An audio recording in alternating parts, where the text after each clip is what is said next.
আছে আমাদের।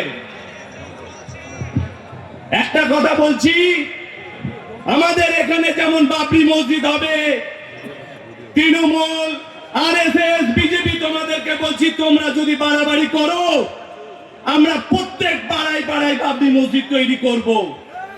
শুধু বাবরি মসজিদ নয়, পাশাপাশি স্বাস্থ্য কেন্দ্র, শিক্ষা প্রতিষ্ঠানও করব। তোমরা বাহ, একটা বড় হসপিটাল করতে পারোনি, তোমরা একটা রাম মন্দির করেছো।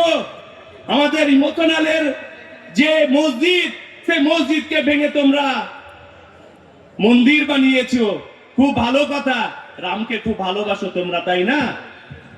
তো ঠিক আছে, রামের নামে একটা হসপিটাল করো, রামের নামে একটা ইউনিভার্সিটি করো, যেখানে হিন্দু মুসলমান সবাই চিকিৎসা পাবে, শিক্ষা গ্রহণ করতে পারবে। তোমরা দেশের ডেভেলপ কোনোদিনও চাওনি, তোমরা চেয়েছো দাঙ্গা লাগিয়ে দেব। আমরা চেয়েছি যে আমরা যেমন বাবরি মসজিদ করছি মুসলমানদের হক আদায় করার জন্য, ঠিক তেমনি আরএসএস, তৃণমূল এবং বিজেপি সকলকে আমরা জানিয়ে দিতে চাই, যদি হিন্দুরা কোনোদিনও পিছিয়ে পড়ে আমরাও তাদের সাথে সাথ দেব। এসসি এসটিদেরকে আগিয়ে নিয়ে যেতে হবে, এই বলে আমি আমার বক্তব্য শেষ করছি। আপনাদেরকে অনেক অনেক অভিনন্দন।